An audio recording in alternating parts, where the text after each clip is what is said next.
ರಾಜ್ಯ ಸರ್ಕಾರದ ಸುಮಾರು 43 ಇಲಾಖೆ ಹಾಗೂ ನಿಗಮ ಮಂಡಳಿಗಳಲ್ಲಿ ಗುತ್ತಿಗೆ ಹೊರಗುತ್ತಿಗೆ ಅಡಿಯಲ್ಲಿ ಸೇವೆ ಸಲ್ಲಿಸುತ್ತಿರುವ 3 ಲಕ್ಷಕ್ಕೂ ಅಧಿಕ ಕಾರ್ಮಿಕರನ್ನು ಕಾಯಂಗೊಳಿಸಲು ಒತ್ತಾಯಿಸಿ ಡಿಸೆಂಬರ್ 9ನೇ ತಾರೀಕಿನಂದು ಬೆಳಗಾವಿ ಚಲೋ ಬೃಹತ್ ಪ್ರತಿಭಟನೆ ಹಮ್ಮಿಕೊಳ್ಳಲಾಗಿದೆ ಎಂದು AIUTUCಯ ರಾಜ್ಯಾಧ್ಯಕ್ಷ ಕೆ ಸೋಮಶೇಖರ್ ತಿಳಿಸಿದ್ದಾರೆ. ಕಲಬುರಗಿ ನಗರದ ಪತ್ರಿಕಾ ಭವನದಲ್ಲಿ ನಡೆದ ಸುದ್ದಿಗೋಷ್ಠಿಯಲ್ಲಿ ಮಾತನಾಡಿದ ಅವರು, ಆರೋಗ್ಯ, ವೈದ್ಯಕೀಯ ಸಂಸ್ಥೆಗಳು, ಇಂಧನ ಇಲಾಖೆ, ಆಸ್ಪತ್ರೆಗಳು, ವಿಶ್ವವಿದ್ಯಾಲಯಗಳು, ಸಮಾಜ ಕಲ್ಯಾಣ, ಶಿಕ್ಷಣ ಇಲಾಖೆ, ಹಿಂದುಳಿದ ವರ್ಗ, ಅಲ್ಪಸಂಖ್ಯಾತ ಸೇರಿದಂತೆ 43ಕ್ಕೂ ಹೆಚ್ಚು ಇಲಾಖೆಗಳಲ್ಲಿ ಲಕ್ಷಾಂತರ ಸಂಖ್ಯೆಯಲ್ಲಿ ಹೊರಗುತ್ತಿಗೆ ಅಡಿಯಲ್ಲಿ ಕೆಲಸ ಮಾಡುತ್ತಿರುವ ಕಾರ್ಮಿಕರು ಏಜೆನ್ಸಿಗಳ ಅತೀವ ಶೋಷಣೆಗೆ ಒಳಗಾಗುತ್ತಿದ್ದಾರೆ. ಕನಿಷ್ಠ ವೇತನ, PF, ESI, ರಜೆ, ಪೇ ಸ್ಲಿಪ್ ಇಂತಹ ಶಾಸನಬದ್ಧ ಸೌಲಭ್ಯಗಳು ಸಿಗುವುದು ಕಷ್ಟಕರವಾಗಿದೆ. ಕೆಲಸ ಕಳೆದುಕೊಳ್ಳುವ ಭದ್ರತೆಯಲ್ಲಿ ಅವರು ಕೆಲಸ ಮಾಡುವಂತಾಗಿದೆ. ಹೀಗಾಗಿ ರಾಜ್ಯ ಸರ್ಕಾರಕ್ಕೆ ಗಮನ ಸೆಳೆಯಲು ಈ ಪ್ರತಿಭಟನೆ ನಡೆಸಲಾಗುತ್ತದೆ ಎಂದಿದ್ದಾರೆ. Bureau report, RJ32 Kannada news, Kalaburagi. ನಮಸ್ಕಾರ. ಈಗಾಗಲೇ ನಮ್ಮ ಜಿಲ್ಲಾ ಕಾರ್ಯದರ್ಶಿ ಹೇಳಿದಾಗೇನೆ ಕರ್ನಾಟಕ ಸರ್ಕಾರ ತನ್ನ ಅಧೀನದಲ್ಲಿರುವಂಥ ಎಲ್ಲ ಇಲಾಖೆಗಳು, ವಿಶ್ವವಿದ್ಯಾಲಯಗಳು, ಸ್ವಾಯತ್ತ ಸಂಸ್ಥೆಗಳು, ನಿಗಮ ಮಂಡಳಿಗಳಲ್ಲಿ ಮತ್ತು ಕಾರ್ಪೊರೇಷನ್ಸು ಇಂಥ ವಿವಿಧ ಇದರಲ್ಲಿ ಕೆಲಸ ಮಾಡ್ತಕ್ಕಂಥ ಗುತ್ತಿಗೆ ಮತ್ತು ಹೊರಗುತ್ತಿಗೆ ನೌಕರರು ಕಳೆದ 30 ವರ್ಷಗಳಿಂದ ರಾಜ್ಯ ಸರ್ಕಾರದಲ್ಲಿ ಇದನ್ನ ಅಲೋ ಮಾಡಿದ್ದಾರೆ. ಸೊ ಅಲ್ಲಿಂದ ಸುಮಾರು 3 ಲಕ್ಷಕ್ಕೂ ಹೆಚ್ಚು ಜನ ಈ ಥರ ಗುತ್ತಿಗೆ ಹೊರಗುತ್ತಿಗೆ ನೌಕರರು ರಾಜ್ಯದಲ್ಲಿದ್ದಾರೆ. ಅವರ ಒಂದು ಶೋಷಣೆ, ಅವರಿಗೆ ನ್ಯಾಯಯುತವಾದಂಥ ಗೌರವ, ಇದು ನ್ಯಾಯಯುತವಾದಂಥ ಕನಿಷ್ಠ ವೇತನ ಸಿಗ್ತಾ ಇಲ್ಲ, PF, ESI ಸಿಗ್ತಾ ಇಲ್ಲ ಅಂತೇಳಿ ಪದೇ ಪದೇ ಹೋರಾಟಗಳಾದಾಗ ರಾಜ್ಯ ಸರ್ಕಾರ ಈಗ ಒಂದು ಉಪಸಮಿತಿ ಮಾಡಿ ಇಷ್ಟು ವರ್ಷಗಳ ನಂತರ ಅದಕ್ಕೆ ಕೊನೆ ಹಾಕ್ತೀವಿ ಅಂತ ಹೇಳ್ಬಿಟ್ಟು ಮಾನ್ಯ HK ಪಾಟೀಲ್ ಅವರ ನೇತೃತ್ವದಲ್ಲಿ ಮಂತ್ರಿಮಂಡಲದ ಉಪಸಮಿತಿ ರಚನೆ ಆಗಿದೆ. ಆ ಉಪಸಮಿತಿಯ ರಚನೆ ಸ್ವಾಗತಾರ್ಹವಾಗಿದೆ. ಅದಕ್ಕೆ ಕೊನೆ ಹಾಕಬೇಕು, ಅವರ ಶೋಷಣೆಗೆ ಕೊನೆ ಹಾಕಬೇಕಂತ ಹೇಳಿ. ಆದರೆ ಆ ಉಪಸಮಿತಿಯ ಪ್ರಸ್ತಾವನೆಗಳು ಬಹಳ ಆತಂಕಕಾರಿಯಾಗಿದ್ದಾವೆ. ಅದಕ್ಕೋಸ್ಕರ ಇದನ್ನ ನಮ್ಮ ಸಂಘಟನೆ all India United trade union centre AIUTUC Karnataka ರಾಜ್ಯ ಸಮಿತಿ ಬಹಳ ಆತಂಕದಿಂದ ನಾವು ಆತಂಕಗೊಂಡಿದ್ದು, ಕಾರ್ಮಿಕರ ಅಭಿಲಾಷೆನ ಕೇಳಿ ನಾವು ಆತಂಕಗೊಂಡು ಈಗ ರಾಜ್ಯ ಸರ್ಕಾರದ ಗಮನ ಸೆಳೆಯಲಿಕ್ಕೆ ಬೆಳಗಾವಿನ ಚಳಿಗಾಲದ ಅಧಿವೇಶನದ ಎದುರುಗಡೆ ಬೃಹತ್ ಪ್ರತಿಭಟನೆಯನ್ನು ಹಮ್ಮಿಕೊಂಡಿದ್ದೀವಿ.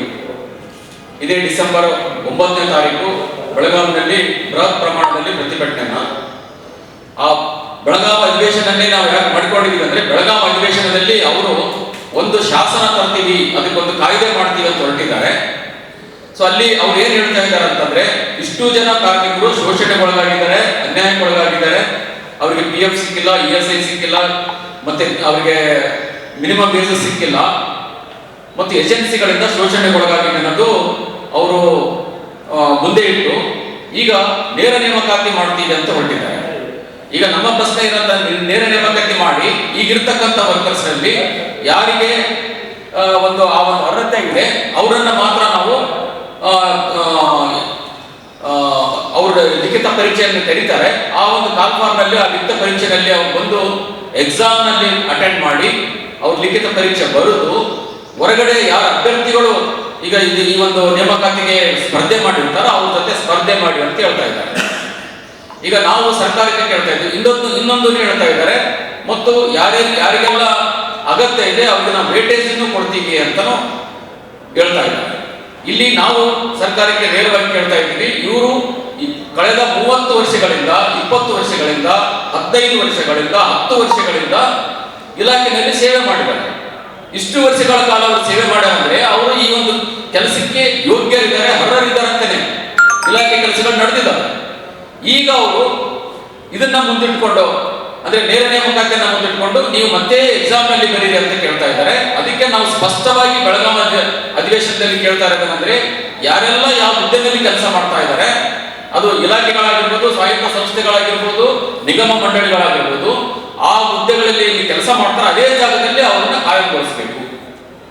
ಅವರು ಯೋಗ್ಯರಾಗಿದ್ದಾರೆ, ಅರ್ಹರಾಗಿದ್ದಾರೆ ಅನ್ನೋದಕ್ಕೋಸ್ಕರನೇ ಅವ್ರನ್ನ ನೇಮಕಾತಿ ಮಾಡ್ಕೊಂಡಿದ್ದೀವಿ. ಹಾಗೇನೆ ಸೆಕ್ಷನ್ ಪೋಸ್ಟ್ ನೇಮಕಾತಿ ಮಾಡ್ಕೊಂಡಿದ್ದೀವಿ ನೀವು. ಸೆನ್ಷನ್ ಪೋಸ್ಟ್ಗಳ ಎದುರುಗಡೆ ಅವ್ರನ್ನ ತಗೊಂಡಿದ್ದಾರೆ, ಖಾಲಿ ಇರ್ತಕ್ಕಂಥ ಸೆನ್ಷನ್ ಪೋಸ್ಟ್ಗಳಲ್ಲಿ. ಹಾಗಾಗಿ ಅವರನ್ನೇ ಅಲ್ಲಿ ರೆಗ್ಯುಲರೈಸ್ ಮಾಡಬೇಕು, ಅವರನ್ನ ಕಾಯಂಗೊಳಿಸಬೇಕು. ಹಂತ ಹಂತವಾಗಿ ಬೇಕಾದ್ರೆ ಮಾಡ್ರಿ. ನೀವು 3 ವರ್ಷ ಅಂತ ಹೇಳ್ತಾ ಇದ್ದಾರೆ, ಅವ್ರು 2028ರವರೆಗೆ ನಾವು ಮಾಡ್ತೀವಿ ಅಂತ ಹೇಳ್ತಾರೆ. ಬೇಕಾದ್ರೆ 2028ರವರೆಗೆ ಇಷ್ಟಿಷ್ಟು ಅಂತ ಮಾಡ್ರಿ. ಅದೇ ಕೆಲಸ ಮಾಡ್ತಕ್ಕಂಥ ಕಾರ್ಮಿಕರನ್ನ ರೆಗ್ಯುಲರೈಸ್ ಮಾಡ್ಬೇಕಂತ ಕೇಳ್ತಾ ಇದ್ವಿ. ಎರಡನೇದಾಗಿ ಹಂತ ಹಂತವಾಗಿ ಮಾಡೋದ್ರ ಒಳಗಡೆ ಮತ್ತೆ ಕಾರ್ಮಿಕರನ್ನು ಯಾರನ್ನೂ ಕೆಲಸದಿಂದ ತೆಗಿಬಾರ್ದು. ನೌಕರರಾಗಿರ್ಬೋದು, ಕಾರ್ಮಿಕರಾಗಿರ್ಬೋದು, ಅವರೆಲ್ಲರನ್ನೂ ಕೂಡ ಮುಂದುವರಿಸಿಕೊಂಡು ಹೋಗ್ಬೇಕು. ಮುಂದುವರಿಸಿಕೊಂಡು ಹೋಗ್ಬೇಕಾದಾಗ ಬೀದರ್ ಮಾದರಿನಲ್ಲಿ ಏನೋ ಒಂದು ಸಂಸ್ಥೆ ಆಗಿದೆ, ಅಂದ್ರೆ ಸರ್ಕಾರದ ಸೆಮಿ ಗವರ್ಮೆಂಟ್ ಒಂದು ಸಂಸ್ಥೆ, ಆ ಸಂಸ್ಥೆ ಮೂಲಕ ಅವರನ್ನ ನೇಮಕಾತಿ ಮಾಡಿಕೊಂಡು ಇಲಾಖೆಯಲ್ಲಿ ಮುಂದುವರಿಸಬೇಕಂತ ಕೇಳ್ತಾ ಇದ್ದೀವಿ. ಅದ್ರ ಜೊತೆಗೇನೆ ಎಲ್ಲ ನೌಕರರಿಗೆ ಮತ್ತು ಕಾರ್ಮಿಕರಿಗೆ ನಮ್ಮ ರಾಜ್ಯ ಸರ್ಕಾರ ಕನಿಷ್ಠ ವೇತನನ್ನ ಅವರು ಪರಿಷ್ಕರಣೆ ಮಾಡಿದ್ದಾರೆ. ಸುಮಾರು 8 ವರ್ಷಗಳ ನಂತರ ಪರಿಷ್ಕರಣೆ ಆಗಿರೋದು ಇನ್ನೂ ಜಾರಿ ಮಾಡ್ತಾ ಇಲ್ಲ.